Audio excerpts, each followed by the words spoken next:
Hey everyone, this is a video for all my classes at DVC right now.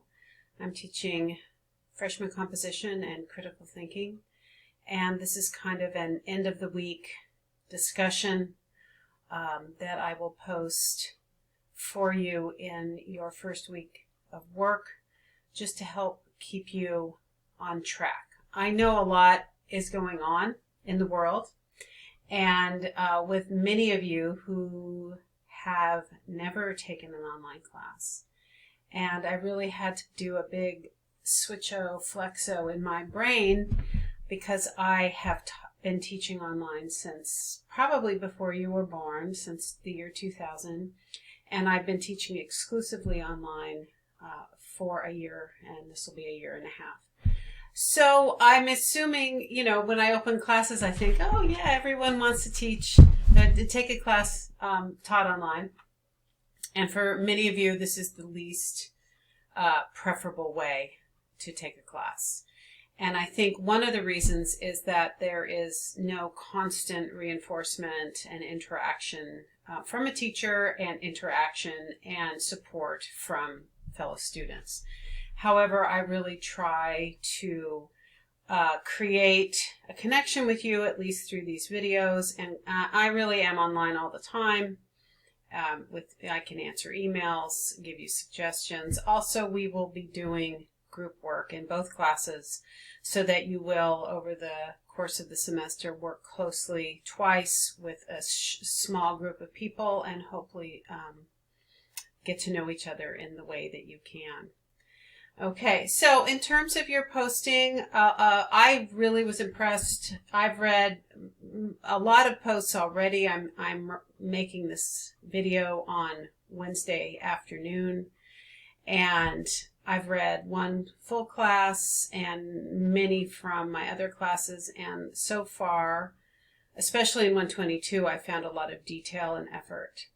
And when it comes to 122, your next week's work, and for 126, which should have already started in terms of citation and quotation and backing up your ideas, you want to make sure that you follow the MLA format.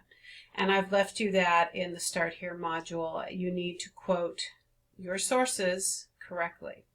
And what I notice students doing often is knowing that this is true, and doing so in very imaginative ways. So if you're, creating your own citation format, please don't. Look it up. It's not that hard. In fact, it's easier than your made-up version. The comments for each other in both classes, because I didn't really have an example of how to comment to introductions per se, were often extremely short.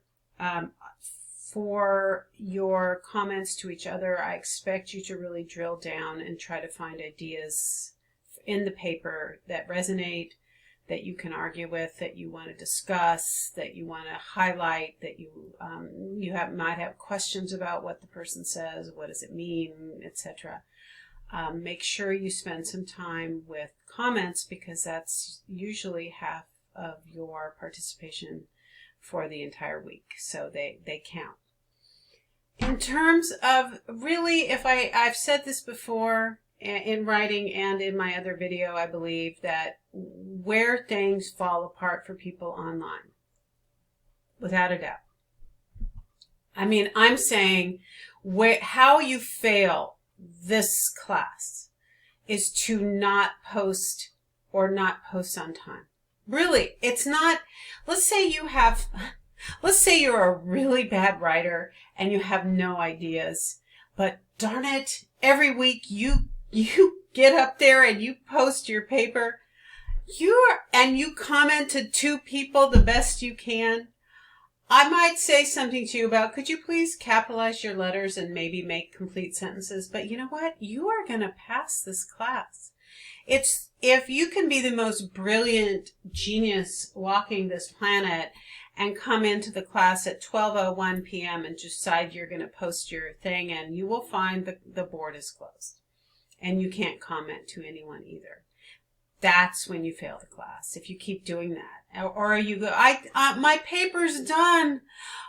But the internet, the world, the grid went down because of the pandemic at 11:59. And I'd say to you, you know, the grid was still up at 11:57.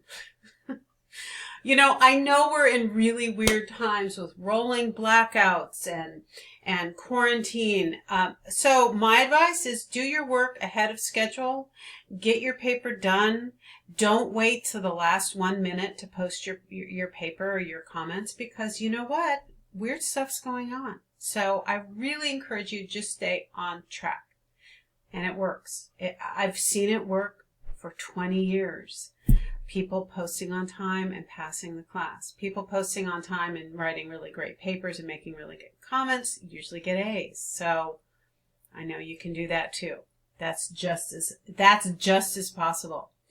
Okay, so the other thing to remember, one last thing, is that to encourage you to post early, I stop commenting at 10 a.m. You could have the most brilliant comment in the world, and I will read it, I will grade it in my head, but I will not comment to you, so you will not get feedback. And that's always what happens on the discussion board, not in the assignments. So try to post earlier than 10 a.m. You'll get some feedback. You also will get a lot more feedback from the class if you post before 10 a.m. because people are trying to get their work done. And if they're turning their paper in at 9 a.m. and there's your thing hanging there, they'll comment to you. But if you post at 11:59, they're gone. They've gone to work, or if they can go to work, they're eating lunch. They don't have time for your work. So really think about that. Okay, I'm going to sign off, and I'll be back next week with some more ideas, but please stay well.